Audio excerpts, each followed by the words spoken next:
ओम अखंडानंद संबोधो वंदनादि यस्य जायते गोविंदं तमहं वंदे चिदानंदतनुं गुरुं शंकरं शंकराचार्यं केशवं बादरायणं सूत्रभाष्यकृतौ वंदे भगवन्तौ पुनः पुनः ईश्वरो गुरुरात्मेति मूर्तिभेदविभागिने व्योमवद्व्याप्तदेहाय दक्षिणामूर्तये नमः। ओम शांति शांति शांति। सर्व वेदांत सिद्धांत सार संग्रह में कल हमने 3 श्लोकों में देखा चित्त प्रसन्नता के कुछ निमित्त बताए थे। मुख्य बिंदु यह था कि जो बाह्य निमित्त से चित्त विक्षिप्त नहीं होने देते उनके लिए केवल एक ही विकल्प है, आंतर्विघ्न। उनको आंतर्विघ्न का समाधान ढूंढना है।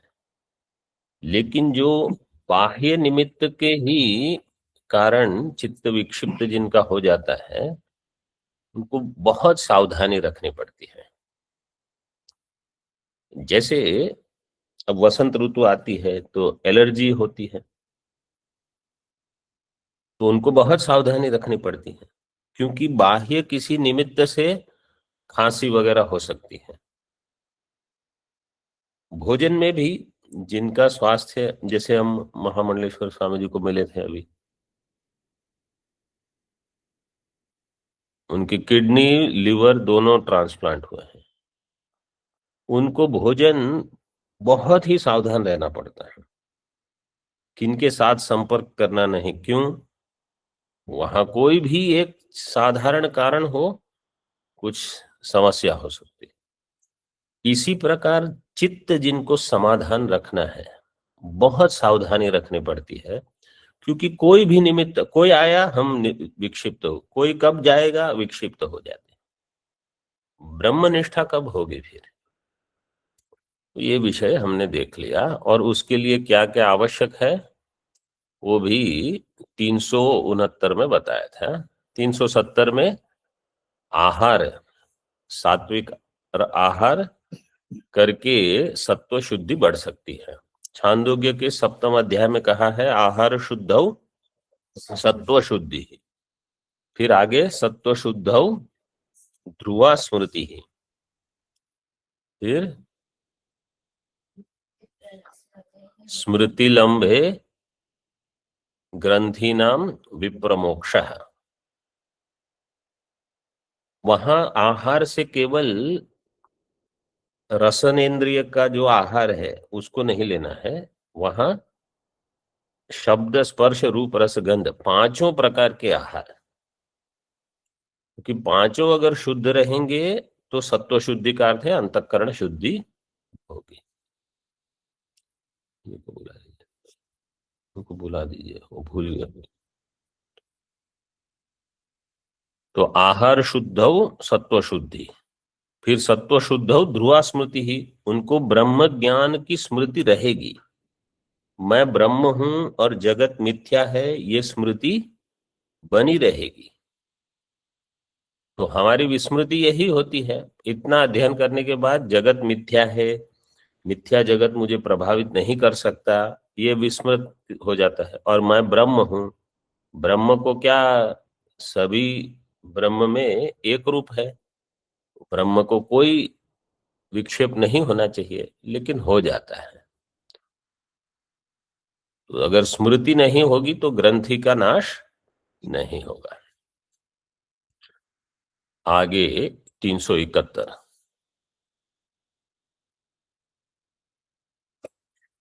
श्रुत्या सत्वपुराणानां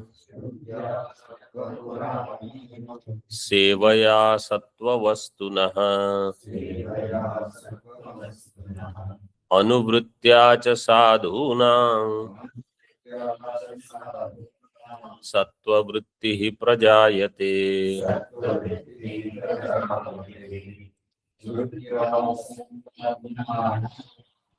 सेवया सत्त्ववस्तुनः अप्रवृत्त्या च साधूनां सत्त्ववृत्तिर्प्रजायते।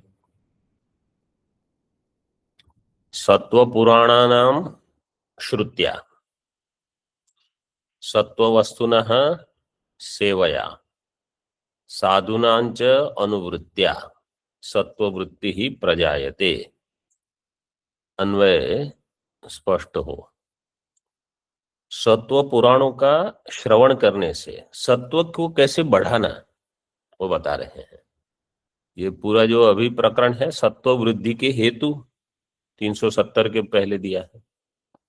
सत्व वृद्धि के हेतु क्या क्या है, तो सत्व पुराणों का श्रवण करना, सत्व पुराणा नाम श्रुत्या एक। दूसरा सत्व वस्तुनः सेवया, सत्व वस्तु का सेवन करना।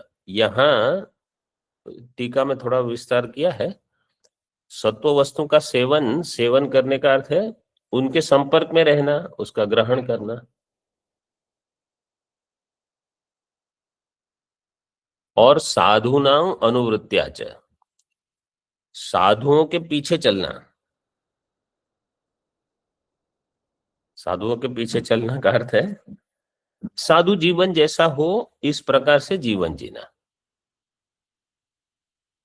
तो इससे क्या होगा, सत्ववृत्ति ही प्रजायते। प्रजायते में धातु क्या है, हाँ, और जा कैसे आएगा, जनी का न्या जन और जा, इस सूत्र से। टीका में देखिए, सत्व पुराणानाम, सत्व गुण प्रधानानाम पुराणानाम। पुराण कैसे हैं, सत्व गुण प्रधान है।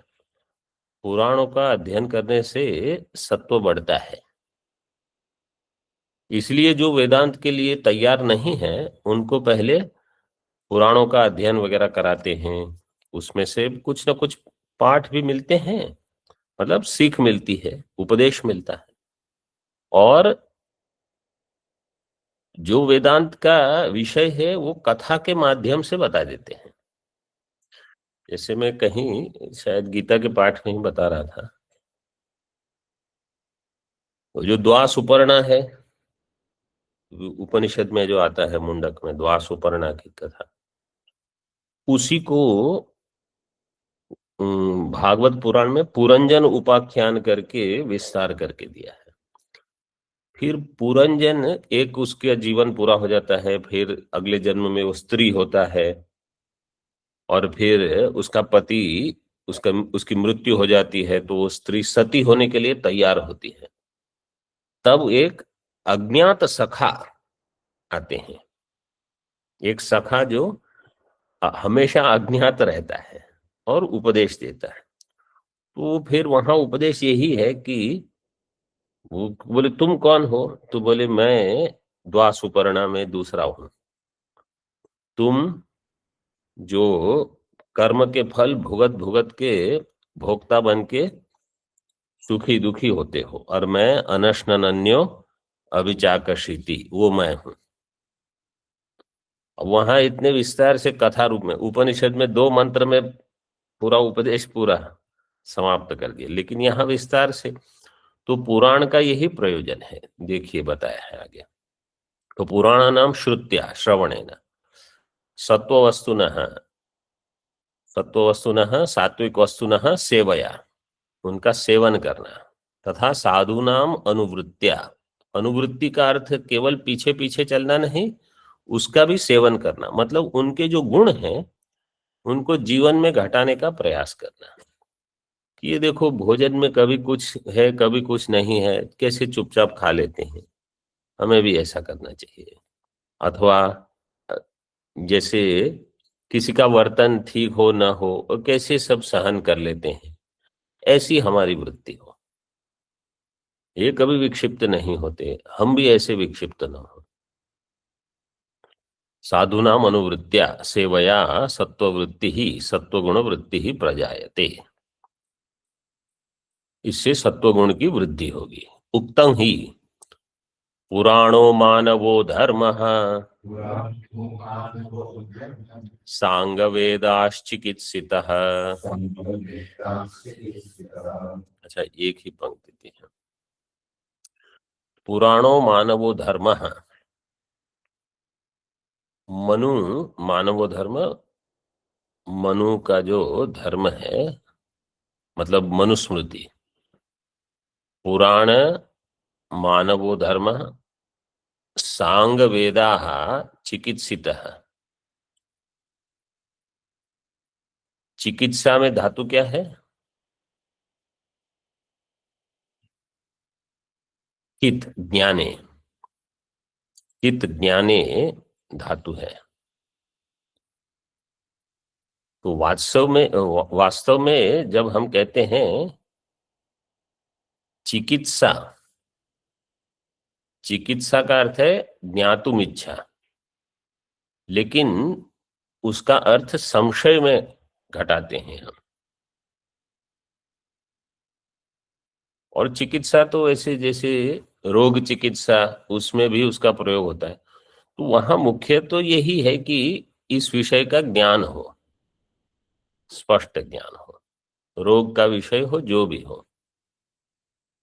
तो यहाँ सांग वेदा चिकित्सिता, इन सभी के द्वारा सत्व वृद्धि होगी। तो पुराणों के द्वारा, मनुस्मृति के द्वारा, वेद के जो अंग है उनके सहित वेदों के द्वारा, और जो भी ज्ञान के शास्त्र हैं, चिकित्सिता,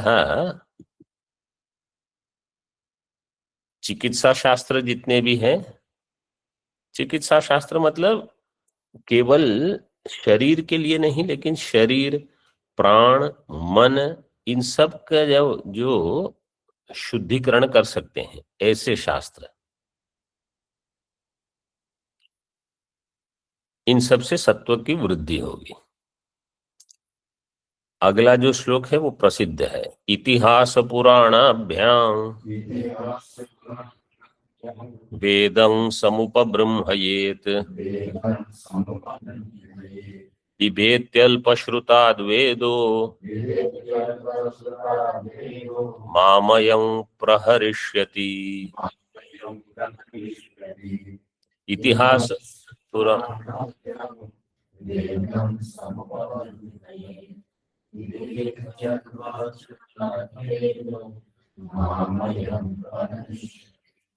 ये पहले सुना है पूरा श्लोक। इतिहास और पुराण के द्वारा, इतिहास का रामायण महाभारत, और पुराण अष्टादश पुराण, इनके द्वारा वेद का सम्यक उपब्रह्मण किया जाता है। उपब्रह्मण का अर्थ है विस्तार। वेद में जो संक्षेप में दिया है उसका ही विस्तार रामायण, महाभारत, भागवत, अन्य जितने पुराण हैं सभी पुराणों में उसका विस्तार किया गया है। और जो अल्पश्रुत है, मतलब जिसने ठीक ठीक वेदांत का श्रवण नहीं किया है विस्तार से, वेद उनसे भयभीत होते रहते हैं। अल्पश्रुतात् वेदो बिभेति, वेद को भय लगता है इनसे। जब ये कहेंगे कि हम पढ़ाएंगे, अल्पश्रुतात् वेदो बिभेति, क्यों? मामयम प्रहरिष्यति, ये हम पर प्रहार करेंगे। मतलब जो वेद का अर्थ है उसका ये कुछ अनर्थ करके बता देंगे। तो जिसने अच्छे से शास्त्र श्रवण गुरुमुख से नहीं किया है, उनको उस विषय को पढ़ाना नहीं चाहिए। मतलब समझो आपने 2 ग्रंथ पढ़े हैं ठीक से गुरु मुख से, तो आप वो 2 ग्रंथ पढ़ा सकते हो। जो आपने नहीं पढ़ा आप उसमें प्रवेश मत करना, अगर वो वेद वाक्य है। नहीं तो आप अर्थ का अनर्थ कर सकते हो। पिबेति अल्पश्रुतात् वेदो मामयम प्रहरिष्यति, ये मुझ पे प्रहार करेंगे। चिदेवात्मा जगन्मिथ्ये आत्मा जगन्मिथ्ये त्यत्र पर्यवसानतः सान्तः निदिध्यासन विक्षेपो विद्यासनविक्षेपो नेतिहासादिभिर्भवेत्।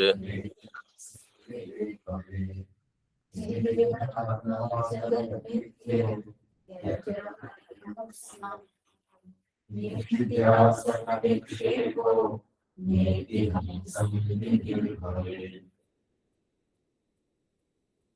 चिदेव आत्मा और जगत मिथ्या, इसी में जिसका पर्यवसान है, जैसे इतिहास पुराण, उनका पर्यवसान इसी में है। चिदेवात्मा जगन मिथ्या इति अत्र पर्यवसानतः पंचमी हेतु, चूंकि वही इसका पर्यवसान है इसलिए इतिहासादि भी निदिध्यासन विक्षेपो न भवेत। इतिहास पुराण के अध्ययन से जिसका श्रवण मनन हो चुका है, केवल जिनका निदिध्यासन चल रहा है, उनको इतिहास पुराण से विक्षेप नहीं होगा। मतलब उनके लिए इतिहास पुराण जिसका विषय चित एक ही आत्मा है और जगत मिथ्या है, वो भी वही पर्यवसान करते हैं। तो इसलिए उनको इतिहास पुराण के अध्ययन से विक्षेप नहीं होगा। ये पंचदशी का श्लोक है, 7वें अध्याय का 7:122। लेकिन ये किसके लिए है? जिनका श्रवण मनन पूरा हो चुका है, उनके लिए। उनको विक्षेप, क्योंकि वो तो केवल एक ही चीज ढूंढते रहेंगे, कहाँ लिखा है जगन मिथ्या, बस वही बार बार बता, कहाँ लिखा है मैं ब्रह्म हूं। उनकी दृष्टि कथा में नहीं भ्रमित हो जाएगी कि भगवान वहां जा रहे हैं तो कौन से कपड़े पहने हैं और क्या कर रहे हैं, वो वहां भ्रमित नहीं हो जाते। लेकिन जो अन्य कथाकार रहते हैं, उन्होंने शास्त्र अध्ययन नहीं किए हैं, तो उनको ये कूटस्थ जहां बुद्धि रहनी चाहिए वहां रहती नहीं, तो अन्य अन्य चीज में फिर चले जाते हैं।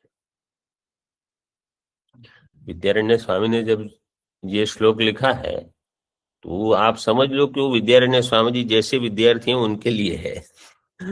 उनको कोई विक्षेप नहीं होगा, वो तो है ही। जो पंचदशी के 7वें अध्याय तक पहुंच चुका है, वो अच्छे खासे श्रवण हुआ होगा उनका। तथा च, अब अगला श्लोक है भागवत जी का।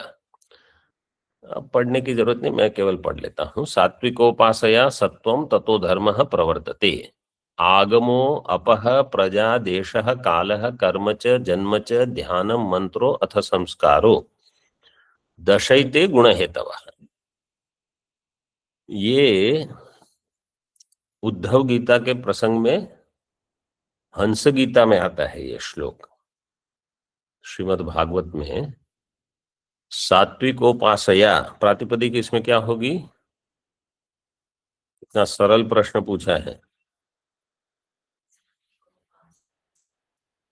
हाँ, ऑनलाइन वाले कोई बताएंगे?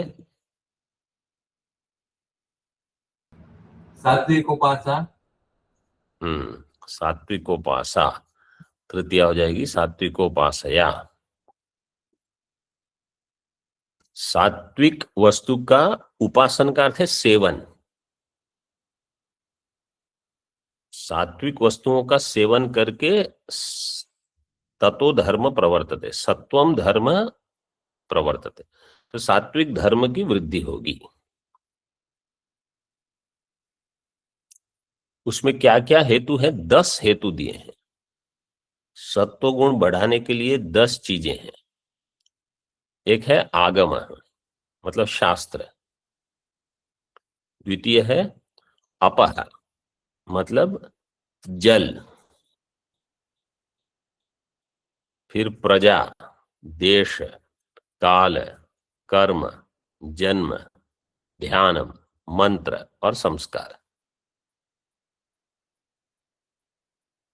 आगम का अर्थ शास्त्र, लेकिन आगम से हम बाकी चीज भी ले सकते हैं।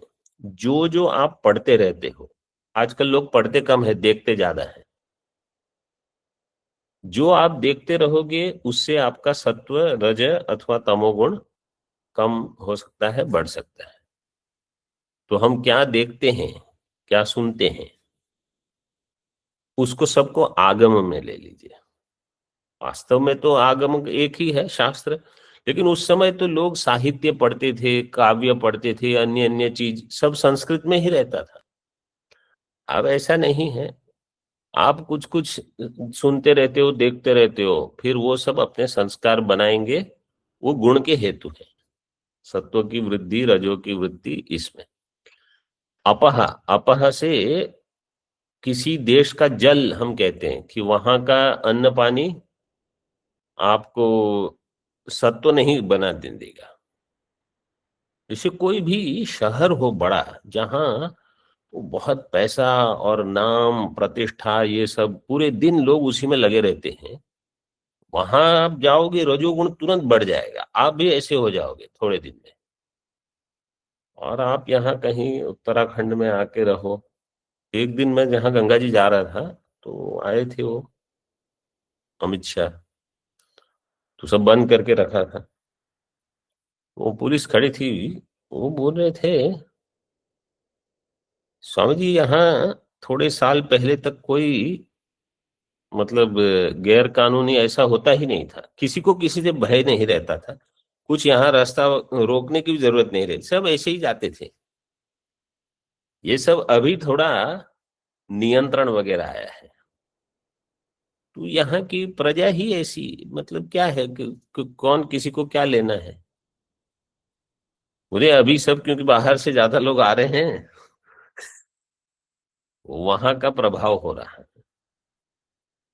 देश का अपना रहता है साथ, इसलिए काशी का तो बहुत ही महत्व कहा जाता है। काशी में रहना बहुत प्रभावशाली रहा। इसलिए फिर वो बाहर के लोग भी काशी में ही जाके रुके। उन्होंने भी सोचा कि इधर ही हमारा सब बना दिया, बना मतलब प्रयागराज का नाम ही बदल दिया उन्होंने तो। देश काल है, उचित काल हो तो सात्विक वृत्तियां चलती हैं। और किसी अमावस्या ऐसी हो, ग्रहण आदि हो, तो रजोगुण तमोगुण बढ़ जाते हैं। इसलिए उस समय जप करना अच्छा है, अथवा हो सके इतना मौन रखो, कोई किसी से बात करने की जरूरत नहीं। कर्मच, सात्विक कर्म से सत्वगुण बढ़ेगा, और राजसिक तामसिक कर्म।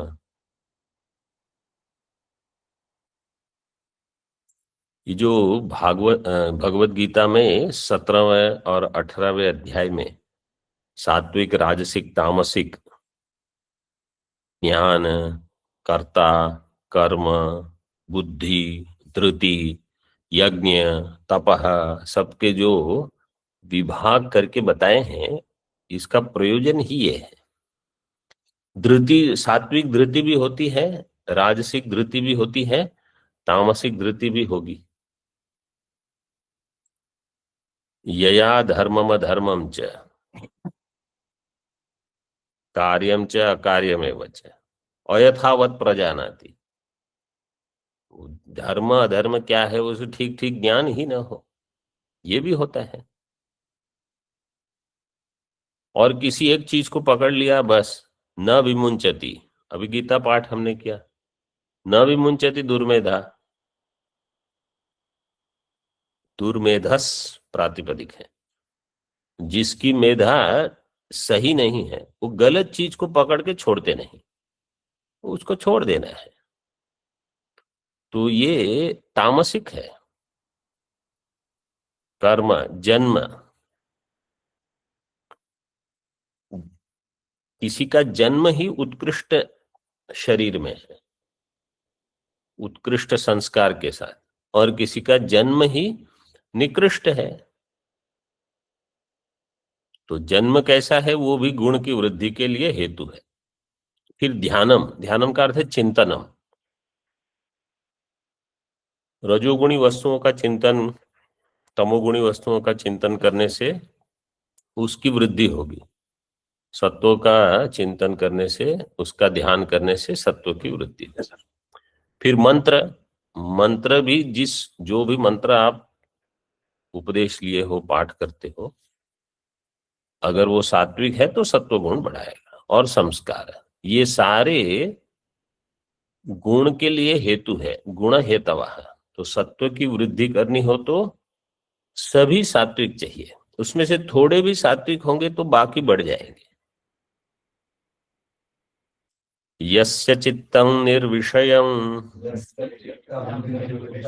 हृदयं यस्य शीतलं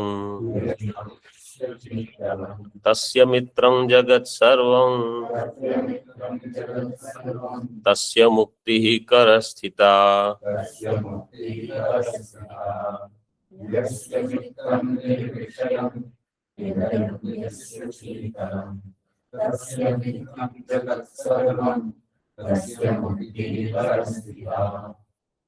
यस्य चित्तं निर्विषयम्,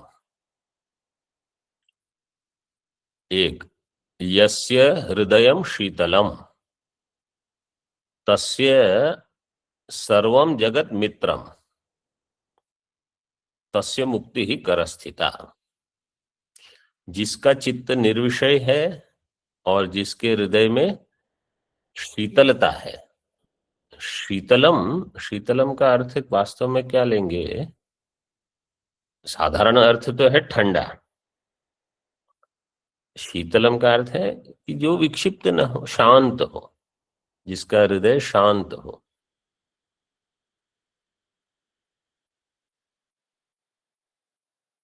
कभी कोई कोई बोलते हैं आपको गुस्सा क्यों नहीं आता है, ये नहीं, ये देखते हो वो देखो, आप गुस्सा क्यों नहीं होते? इतना सब कुछ कोई करता है। और किसी चीज के लोगों का वो बोलते हो उनका गुस्सा नाक पे रहता है, मतलब कुछ हुआ कि गुस्सा, कुछ हुआ कि गुस्सा। फिर उनके लिए तस्य मित्रम जगत सर्वम नहीं होगा, तस्य शत्रुम जगत सर्वम, वो सभी से दुश्मनी। फिर मतलब सभी उनसे, और उनको वो बोलेंगे उनको दूर से ही नमस्कार। और उनके लिए फिर मुक्ति ही करस्थिता नहीं होगी। जिनके लिए पूरा जगत ही मित्र रूप है, तस्य मुक्ति ही करस्थित। ग्रंथि रहित तो ज्ञान से होगा, ऐसे ही ग्रंथियां नहीं जाएगी। ये तो केवल चित्त प्रसन्न रहेगा। टीका में देख लीजिए, यस्य चित्तम निर्विषयम, निर्विषय, विषय शब्द में धातु क्या है? विषय प्रवेशने में मूर्धन्य शकार नहीं है। स्वामी जी ने बोल दिया श्रेय बंधने, श्रेय बंधने धातु से। विशिन्वन्ति बध्नाति इति विषयाः, बध्नन्ति इति विषयाः। विशिन्वन्ति बध्नाति इति विषयाः। विषय क्या है? जो बांधते हैं। मतलब कुछ कुछ शब्द के तो धातु वगैरह बिल्कुल स्पष्ट होने चाहिए, क्योंकि विषय, वेदांत में विषय शब्द तो आते ही रहता है।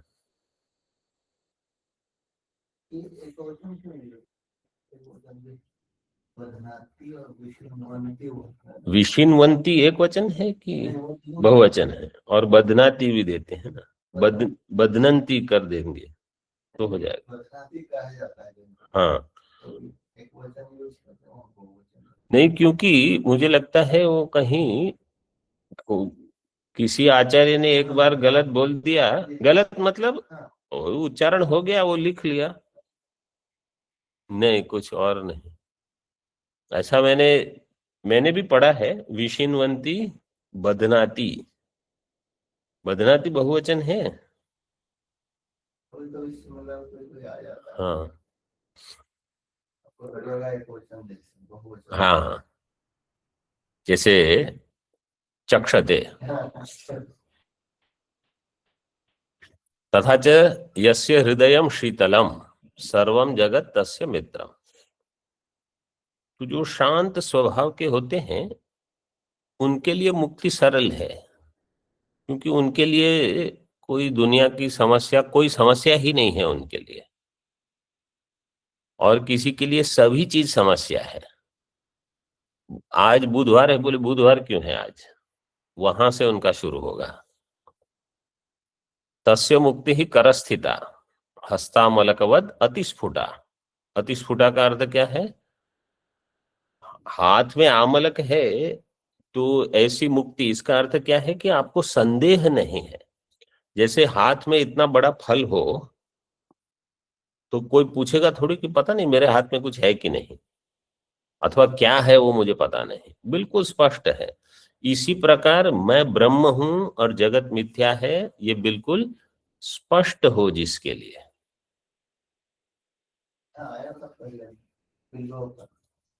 हाँ हाँ, उसमें बिल्व दिया था दृष्टांत, क्योंकि आमलक फिर भी छोटा है, बिल्व इतना बड़ा। अभी आएंगे अगले श्लोक में, देखिए बहुव्रीहि समास है सारे। हित परिमित भोजी नित्यमेकांत सेवी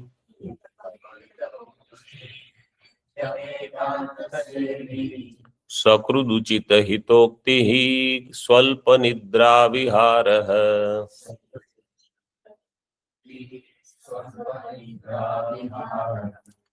अनुनियमनशीलो यो भजत्युक्त काले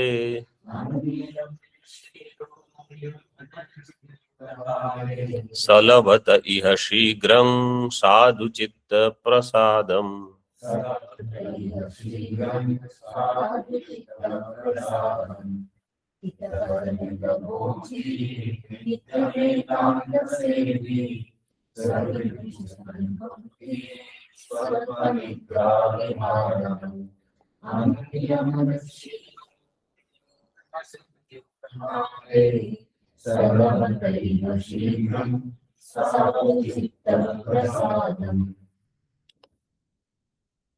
हित परिमित भोजी नित्यम एकांत सेवी। नित्यम का अन्वय अन्य के साथ भी कर सकते हैं। नित्यम हित परिमित भोजी, नित्यम एकांत सेवी, नित्यम सकृदुचित हितोक्ति ही, नित्यम स्वल्प निद्रा विहार। यो नित्यम अनुनियमनशीलो उक्त काले भजति सह इह शीघ्रम साधु चित्त प्रसादम लभते।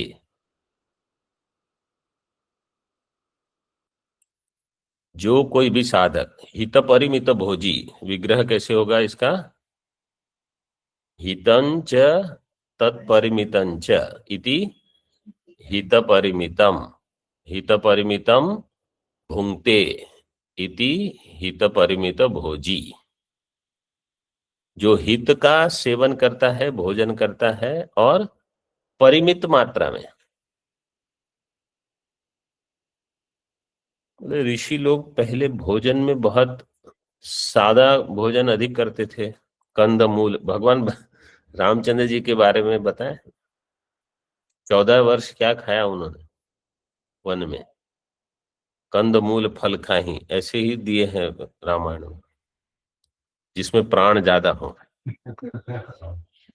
वो बोलते हैं जितना आप भोजन पका पका के उसके प्राण निकाल देते हो और फिर मसाले डाल के और भी बिगाड़ देते हो, फिर खा लेते हो, फिर पेट भी बिगड़ता है।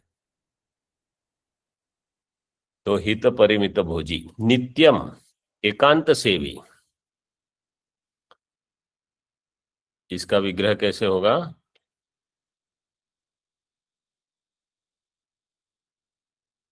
एकांतम सेवितुम शीलम यस्य, वो विग्रह दिया नहीं है टीका में। एकांत सेवन का ही जिसका शील है, स्वभाव है, मतलब उनको एकांत अच्छा लगता है, उनके लिए ये एकांते सुखम आस्यताम परतरे चेत समाधेयताम वो घट जाएगा। और जिनको भीड़ भाड़ अच्छी लगती है कहीं ना कहीं, तो उनको फिर धीरे धीरे समझ में आएगा कि इससे विक्षिप्त तो होता है चित्त, और क्या। सकृद उचित हितोक्ति ही, सकृन उचित हुक, उचित हितोक्ति ये बहुरी समास है। उचिता हितोक्तिर यस्य, अथवा उचिता हिताच उक्तिर यस्य, जिसकी उक्ति कैसी हो, उचित हो, हित हो, और सकृत मतलब कम से कम हो, मित हो। जो 3 शब्द में बोल सकते हैं उसके लिए 5 शब्द का व्यवहार अनावश्यक हो जाएगा। स्वल्प निद्रा विहारः, इसका विग्रह कैसे करोगे? कोई प्रयास तो करो, देखते हैं कैसे विग्रह करने का प्रयास करो। देखो, पहले स्वल्प निद्रा विहारः,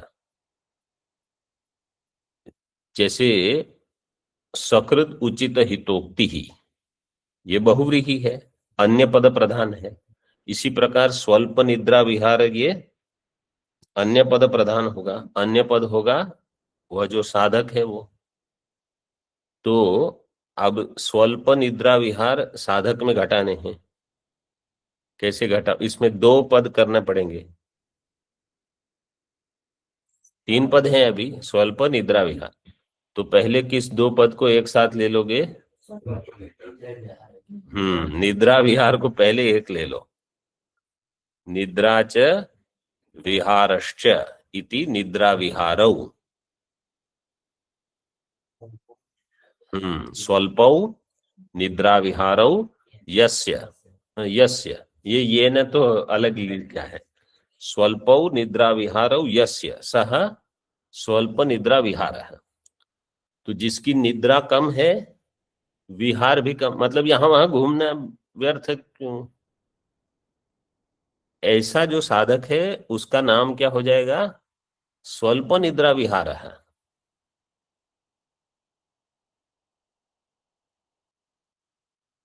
फिर जिसके लिए ये है उनके लिए श्रवणादि निर्विघ्न होंगे। मुख्य ये है कि हमारी विस्मृति होती है कि मैं ब्रह्म हूं, जगत मिथ्या है, इस ज्ञान की सुनते हैं, लेकिन ये दृढ़ नहीं हुआ है। और जब तक अन्य अन्य जो विघ्न है उसको हम नहीं हटा देते, अन्य विघ्न मतलब उनको हमने इतना महत्व दिया है, इसलिए चित्त विक्षिप्त होते रहते हैं। अनुनियमनशीलो, जो अनुकार थे नित्य भी, अथवा गुरु श्रवण के पश्चात नियमनशील, जो नियम रूप से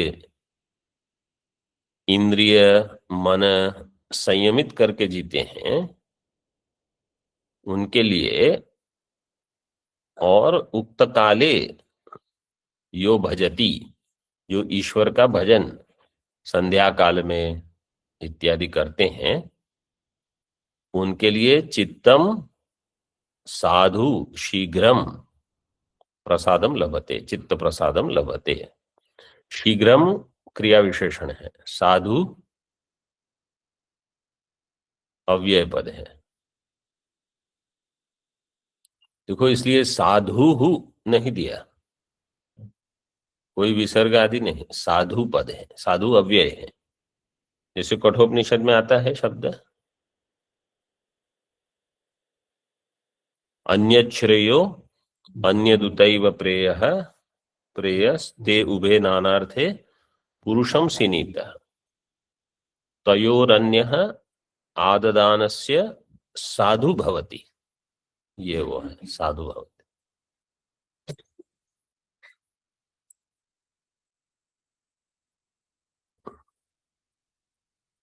टीका, यो नित्यम सदा हित परिमित भोजी, हितम हितकरम सात्विकम च तत्परिमितम च हित परिमितम तद भुंक्ते इति हित परिमित भोजी। जो हित भोजन करता है और परिमित भोजन, ये भी बहुत महत्वपूर्ण है। कोई चीज समझो बहुत अच्छी है स्वास्थ्य के लिए, लेकिन उसकी मात्रा आपको नियमित नहीं करने आती, तो आप अधिक खा लोगे तो, जैसे ये बादाम पिस्ता ये है, वो स्वास्थ्य के लिए अच्छे हैं, ये कितने खाओगे? अगर ज्यादा खाओगे तो पेट खराब हो जाएगा, क्योंकि उतना पाचन भी तो करना है ना।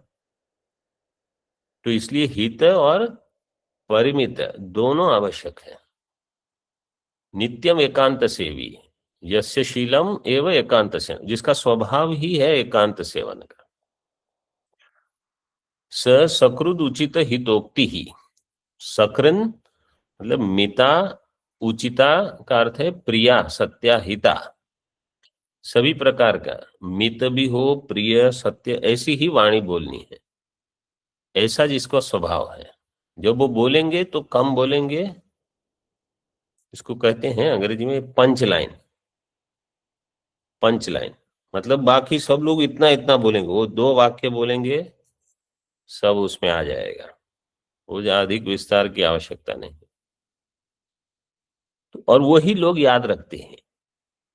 जो इतना सारा बोलते हैं कोई किसी को याद नहीं रहता, वो 2 शब्द 3 शब्द बोलेंगे, बस वो बुद्धि में रहे। ऐसा ही स्वभाव हो जाए हमारा। और जिसको बोल के कोई लाभ नहीं है, क्योंकि वो परिवर्तन नहीं करेंगे, आप कितना बताओगे उनको, तो कोई बोलने की कोई आवश्यकता नहीं, बस चुप रहेंगे कमरे में दरवाजा बंद करके।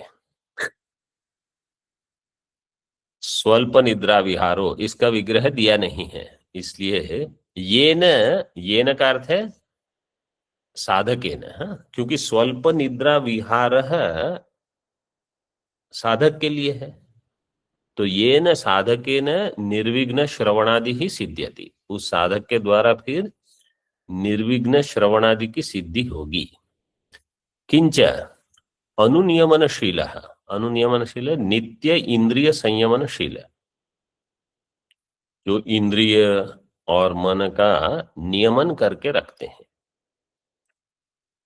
और उक्त काल में ईश्वर का पूजा, भजन, ध्यान इत्यादि। जैसे हम प्रातः काल आरती में रहते हैं, संध्या समय में आरती में रहते हैं, और ग्रहण आदि विशेष आरती कुछ होती है शाम को, सब साफ सफाई के बाद, और उसके समय गंगा जाके जप करना, स्नान, और भी कोई महत्वपूर्ण, जैसे महाशिवरात्रि का भी पूरे दिन भर रात, और ये कुंभ वगैरह होते हैं, तो उस समय कुछ विशेष ध्यान पूजा जप करते रहो तो अधिक पुण्य प्राप्त होता है। संध्या विहित काले, उक्त काले का अर्थ है विहित काले, संध्या काले, मध्याह्न काले च ग्रहणादि काले च भजति पूजा ध्यान जपादिम करोति स इह शीघ्रम साधु चित्त प्रसादम लभते इति। शीघ्र भी होगा, और साधु, साधु का अर्थ है सम्यक प्रकार से, अथवा जो सुलभ हो, उनको चित्त प्रसाद सहजता से प्राप्त हो जाएगा, उनको उसके लिए संघर्ष नहीं होगा। और एक श्लोक कर लेंगे। चित्त प्रसादेन विनावगंतुम बंधन न शक्नोति परात्मतत्त्वम् तत्त्वावगत्या तु विना विमुक्तिर् न सिद्ध्यति ब्रह्म सहस्रकोटिषु।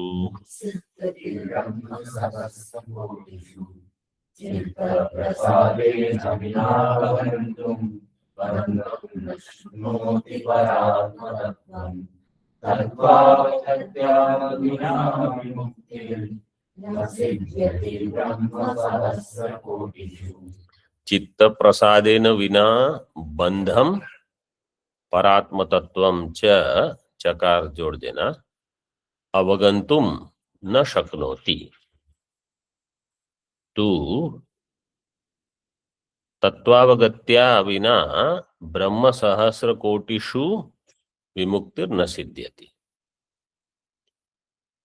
चित्त प्रसाद के बिना जनो लोकः, टीका में देख लीजिए, जनो लोकः चित्त प्रसादेन विना, बंधम का अर्थ है बंधनम, तथा परात्म तत्वम। चित्त प्रसाद न हो तो बंधन क्या है यही समझ में नहीं आए, मतलब मेरी मूल समस्या क्या है। तो जिसको ये ज्ञान नहीं होगा वो अविद्या की निवृत्ति के लिए प्रयास भी नहीं करेंगे, वो अन्य अन्य ही कुछ प्रयास करते रहेंगे। मुख्य कहाँ ध्यान केंद्रित करना है वही उनको नहीं बैठेगा। और परमात्म तत्व क्या है? परात्म तत्वम, परमात्म तत्वम स्वरूपम अवगंतुम ज्ञातुम न शक्नोति। उनको परात्म तत्व का ज्ञान भी नहीं होगा। किंतु तत्वावगत्या विना, और तत्व अवगति के बिना मुक्ति नहीं होगी। तो ब्रह्म ज्ञानम विना ब्रह्म सहस्र कोटिषु, ब्रह्मणः सहस्र कोटिषु जन्मसु विमुक्तिर न सिद्ध्यति। ब्रह्मा जी के अनेक आवर्तन हो जाए, इतने कल्पों के बाद भी मुक्तिर नहीं, मुक्तिर मुक्तिर नो शतकोटि जन्म सुकृतैर पुण्यैर विना लभ्यते। तो इतने जन्म, कोटि जन्म भी हो जाए तो भी मुक्ति नहीं होगी। इसलिए चित्त प्रसाद, प्रसन्न चित्त बहुत आवश्यक है।